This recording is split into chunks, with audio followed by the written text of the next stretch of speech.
जय हिंद एवरीवन, आपका स्वागत है एक बार फिर से आपके अपने यूट्यूब परिवार में।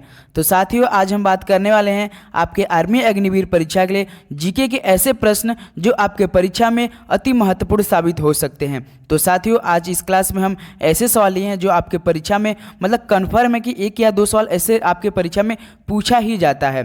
तो उम्मीद करता हूँ साथियों आप ये क्लास शुरू से लेकर अंत तक जरूर देखिएगा, उसके बाद अपना फीडबैक हमें दीजिएगा साथियों, क्लास का लेवल कैसा रहा और हमने जो इस क्लास में जितने भी सवाल कराएं वो कैसा रहा। साथियों उम्मीद करेंगे साथियों आपको हर एक सवाल का जवाब काफ़ी अच्छे से समझ में आएंगे और आप हमें हर एक सवाल का जवाब साथ में देते चलेंगे। तो चलिए दोस्तों, आज का सेशन स्टार्ट करते हैं। स्टार्ट करने से पहले साथियों, अगर आपको इसका पीडीएफ भी डाउनलोड करना हो तो डिस्क्रिप्शन बॉक्स में टेलीग्राम लिंक है, आप वहां जाकर इसका पीडीएफ भी डाउनलोड कर सकते हैं। तो चलिए दोस्तों, आज का प्रश्न पहला देखते हैं।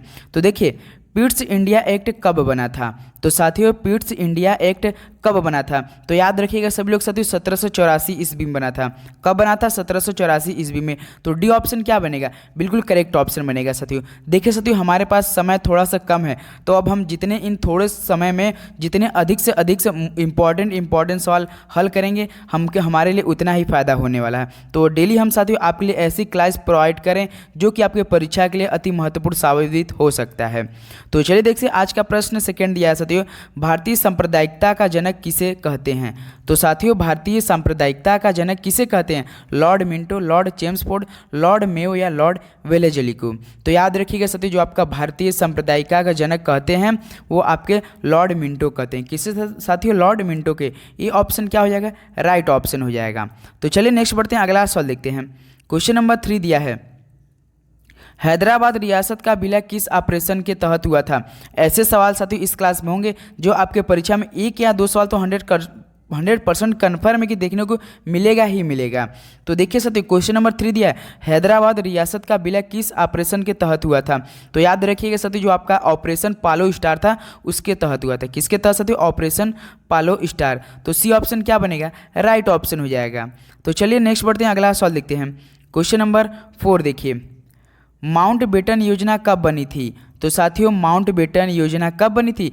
3 जून 1947 ईस्वी, 5 मार्च 1931 ईस्वी, 1942 ईस्वी या 1946 ईस्वी में? तो याद रखिएगा साथियों, माउंटबेटन योजना बनी थी 3 जून 1947 ईस्वी में। 3 जून 1947 को क्या हुआ था? माउंटबेटन योजना बनी थी। तो राइट ऑप्शन क्या हो जाएगा साथियों? ये ऑप्शन बिल्कुल करेक्ट ऑप्शन हो जाएगा। उम्मीद करता हूँ साथियों आपको ये क्लास में जितने हम सवाल करा रहे हैं आपको काफ़ी अच्छे समझ में आ रहे होंगे और आप ये कोशिश कीजिएगा साथियों इसी क्लास में आपको हर एक सवाल का जवाब अच्छी तरीके से याद हो जाए, आपको दोबारा देखने को मौका न मिले साथियों। क्योंकि देखिए अब हमारे पास समय थोड़ा सा कम है, तो आप जो भी क्लास लीजिए आप वही क्लास में से वही सारा कॉन्सेप्ट क्लियर कीजिएगा। तो देखिए क्वेश्चन नंबर 5 दिया साथियों, 1935 ईस्वी के भारत शासन अधिनियम को किसने दास्ता का घोषणा पत्र कहा? तो साथियों, 1935 ईस्वी के भारत शासन अधिनियम को किसने दास्ता का घोषणा पत्र कहा था? महात्मा गांधी, पंडित जवाहरलाल नेहरू, सरदार पटेल या डॉक्टर बी.आर. अम्बेडकर ने? तो ऐसा किसने कहा था साथियों दास्ता का घोषणा पत्र? तो पंडित जवाहरलाल नेहरू जी ने कहा था। तो बी ऑप्शन क्या बनेगा? राइट ऑप्शन हो जाएगा साथियों। तो चलिए नेक्स्ट बढ़ते हैं, अगला सवाल देखते हैं। क्वेश्चन नंबर 6, मुंबई में भारतीय रिजर्व बैंक की स्थापना कब की गई थी? मोस्ट इंपॉर्टेंट सवाल साथियों, ये आपके परीक्षा की दृष्टि से मोस्ट इंपॉर्टेंट सवाल है। तो बताएंगे सभी लोग मुंबई में भारतीय रिजर्व बैंक की स्थापना कब की गई थी? तो याद रखिएगा साथियों 1 अप्रैल 1935 ईस्वी को की गई थी। कब साथियों? 1 अप्रैल 1935 ईस्वी को। तो सी ऑप्शन क्या बनेगा? राइट ऑप्शन हो जाएगा। तो चलिए नेक्स्ट बढ़ते हैं, अगला सवाल देखते हैं। क्वेश्चन नंबर 7, कैबिनेट मिशन की स्थापना कब हुई? तो साथियों, कैबिनेट मिशन की स्थापना कब हुई थी? मार्च 1946 ईस्वी, अगस्त 1947 ईस्वी, जनवरी 1950 ईस्वी या जुलाई 1952 ईस्वी में? तो याद रखेंगे साथियों, कैबिनेट मिशन की स्थापना मार्च 1946 ईस्वी को हुई थी। तो ऑप्शन ए बिल्कुल राइट ऑप्शन हो जाएगा। 7 का साथियों ये बिल्कुल करेक्ट ऑप्शन हो जाएगा। तो चलिए नेक्स्ट बढ़ते हैं, अगला सवाल देखते हैं। साथियों एक बात और आपसे करनी, लास्ट में हम जितने भी सवाल करेंगे आप टोटल सवालों में से जितना आपका स्कोर बन रहा है एकदम ईमानदारी पूर्वक से हमें प्लीज़ आप लोग जरूर बताइएगा कि आपका इन सवालों में से कितना सही हुआ। तो देखिए क्वेश्चन नंबर 8 दिया है, निम्न में से कैबिनेट मिशन का सदस्य नहीं था? तो साथियों इनमें से कैबिनेट मिशन का सदस्य नहीं था Patrick Lawrence, Stafford Cripps, AB Alexander या माउंटबेटन। तो देखिए साथियों पहले देखिए कैबिनेट मिशन के सदस्य कौन कौन थे इनमें से। तो सबसे पहले तो पैट्रिक लॉरेंस था, स्टैफोर्ड क्रिप्स भी था, एबी अलेक्जेंडर था, जो कि माउंटबेटन नहीं था साथियों। तो डी ऑप्शन क्या बनेगा, राइट ऑप्शन बनेगा माउंटबेटन कैबिनेट मिशन का सदस्य नहीं था। तो डी ऑप्शन हमारा क्या हो जाएगा, राइट ऑप्शन हो जाएगा। तो चलिए अगला सवाल देखते हैं, क्वेश्चन नंबर 9। तो देखिए कैबिनेट मिशन के अध्यक्ष कौन है, मोस्ट इंपॉर्टेंट सवाल साथियों। तो बताएंगे सभी लोग कैबिनेट मिशन के अध्यक्ष कौन है, AB Alexander, Mountbatten, Patrick Lawrence या आपका स्टैफोर्ड क्रिप्स। तो याद रखिएगा कैबिनेट मिशन के अध्यक्ष आपके पैट्रिक लॉरेंस है। कौन है साथियों, पैट्रिक लॉरेंस है। तो सी ऑप्शन क्या बनेगा, राइट ऑप्शन हो जाएगा। तो चलिए नेक्स्ट बढ़ते हैं, अगला सवाल देखते हैं, क्वेश्चन नंबर 10। आज़ादी के समय ब्रिटिश प्रधानमंत्री कौन थे। तो साथियों आज़ादी के समय ब्रिटिश प्रधानमंत्री कौन थे, लॉर्ड माउंटबेटन, क्लीमेंट एटली, लॉर्ड हार्डिंग, इनमें से कोई नहीं। तो आज़ादी के समय ब्रिटिश प्रधानमंत्री क्लीमेंट एटली थे। कौन थे साथियों, क्लीमेंट एटली थे। तो बी ऑप्शन क्या बनेगा, राइट ऑप्शन हो जाएगा साथियों। चैनल पर नए तो साथियों सब्सक्राइब कर लीजिए, क्योंकि आपके लिए डेली का ऐसे ही क्लास लग रहा है। हम आपके लिए सुबह 8 बजे क्या ला रहे हैं, मैराथन भी क्लास ला रहे हैं, जो कि आज सुबह 8 बजे आप लोग देख लीजिएगा। लाइव सेक्शन में 75 स्टैटिक जीके का सवाल हमने मैराथन क्लास किया है। कम समय में अधिक से अधिक सवाल होगा। हमने आपके लिए चैप्टर वाइज भी क्लास लगा दिया है, जो आप देख सकते हैं वीडियो सेक्शन में। एक बार जरूर प्लेलिस्ट चेक कर लीजिएगा साथियों। आपको काफ़ी हर एक टाइप का सवाल देखने को मिलेंगे, जो कि आप 15 में से 15 सवाल करके आएंगे। ऐसा हमने आपके लिए सेट तैयार किया है। तो देखिए क्वेश्चन नंबर 11 दिया है, भारत की संविधान सभा में कुल सदस्यों की संख्या कितनी थी। तो साथियों भारत की संविधान सभा में कुल सदस्यों की संख्या कितनी थी, 380, 389, 384 या 388। तो याद रखिएगा भारत की संविधान सभा में कुल सदस्यों की संख्या थी 389। कितनी साथियों, 389 थी। तो बी ऑप्शन क्या बनेगा, राइट ऑप्शन बनेगा। तो चलिए नेक्स्ट सवाल चलते हैं, अगला सवाल देखिए, क्वेश्चन नंबर 12 दिया है, संविधान सभा की संवैधानिक सलाहकार निम्न में से कौन है।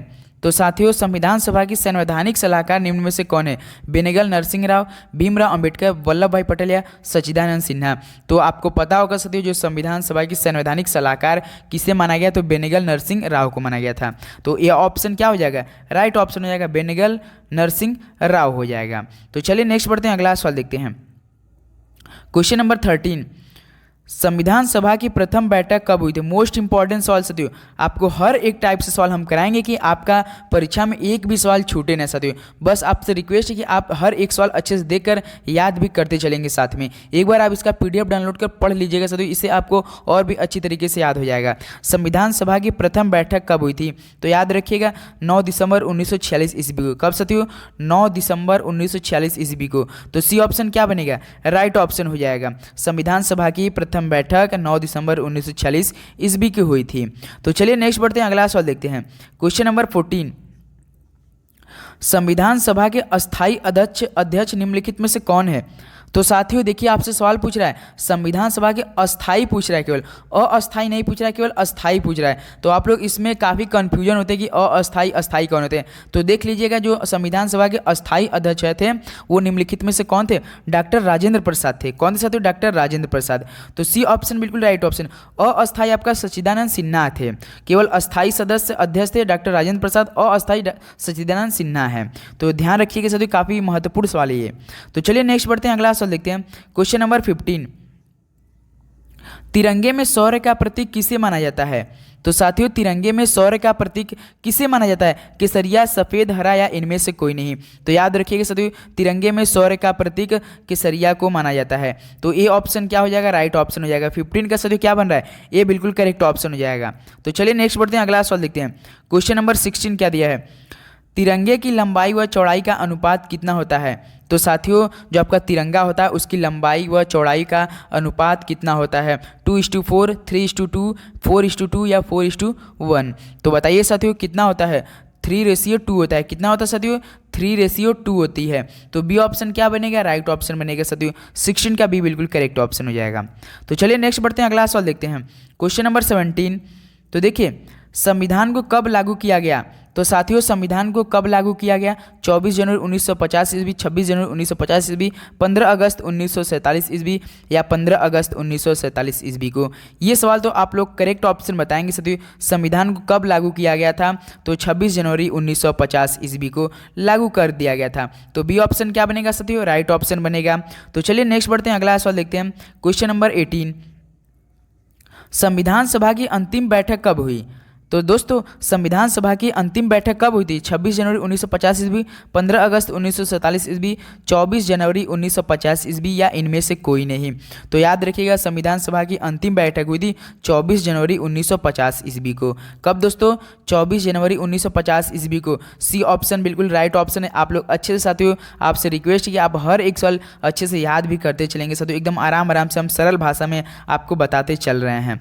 कोई भी डाउट हो आप प्लीज़ हमें कमेंट करके जरूर बताइएगा साथियों। तो चलिए क्वेश्चन नंबर नेक्स्ट बढ़ते हैं, अगला सवाल देखते हैं। क्वेश्चन नंबर 19 दिया है, भारत के प्रथम स्वास्थ्य मंत्री कौन थे?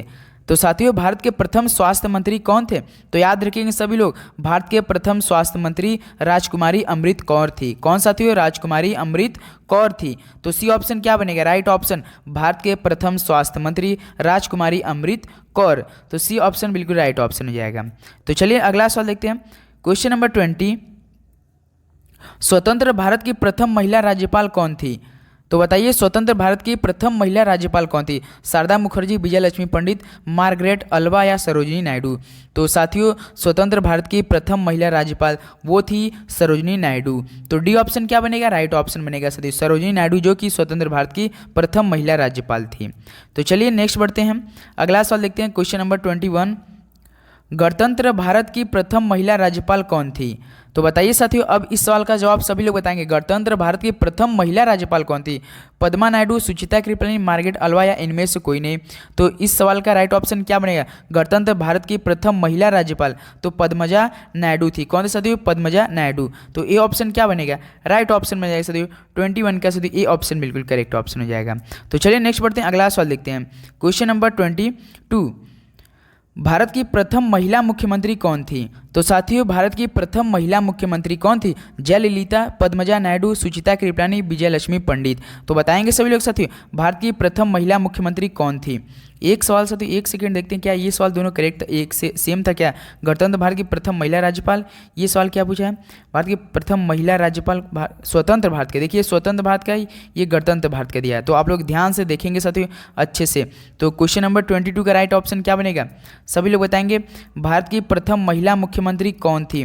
तो याद रखेंगे साथियों सुचिता कृपलानी थी। कौन साथियों? सुचिता कृपलानी थी। तो सी ऑप्शन क्या बनेगा? राइट ऑप्शन हो जाएगा साथियों।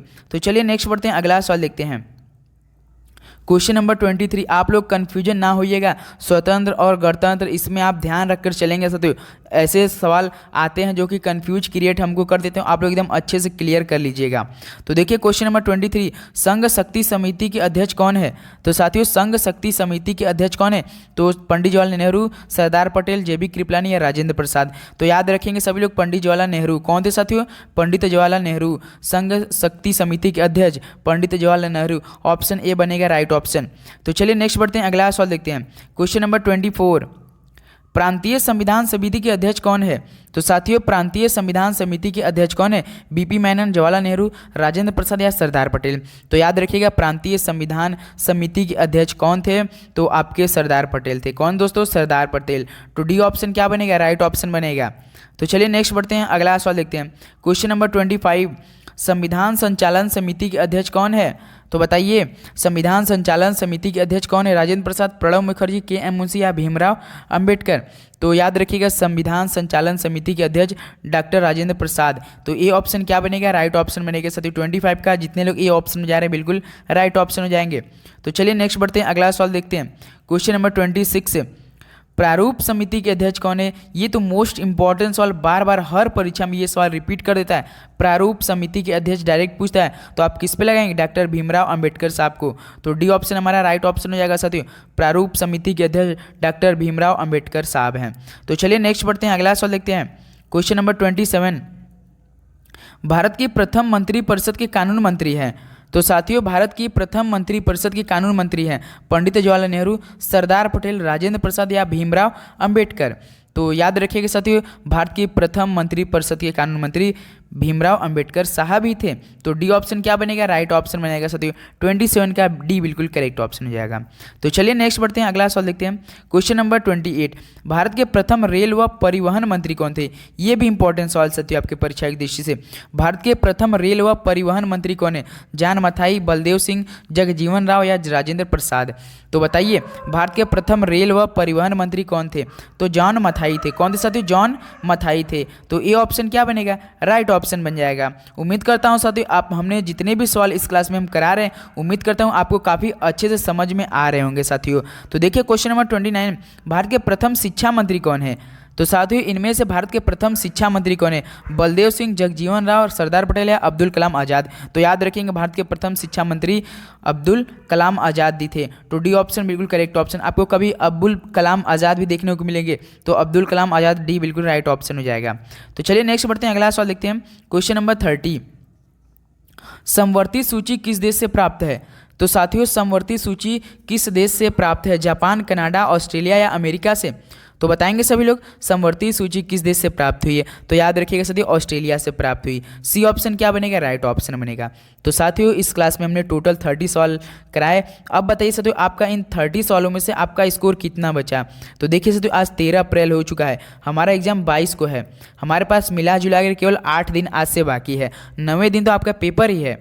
तो समझिए 8 दिन में हम ऐसे क्लास के तैयारी करनी है कि हमें 15 का 15 तैयारी करना है। हम आपके लिए साथियों डेली का मतलब प्रैक्टिस करा रहे हैं, चैप्टर वाइज भी करा रहे हैं। स्ट्रैटेजी का आज सुबह 8 बजे क्लास अब आप लोग का मैराथन क्लास लग रहा है, तो आप लोग प्लीज़ ज्वाइन करना ना भूलिएगा, क्योंकि सुबह 8 बजे वाली क्लास आपके लिए मतलब 15 का 15 सवाल फंसाने वाले प्रश्न होंगे।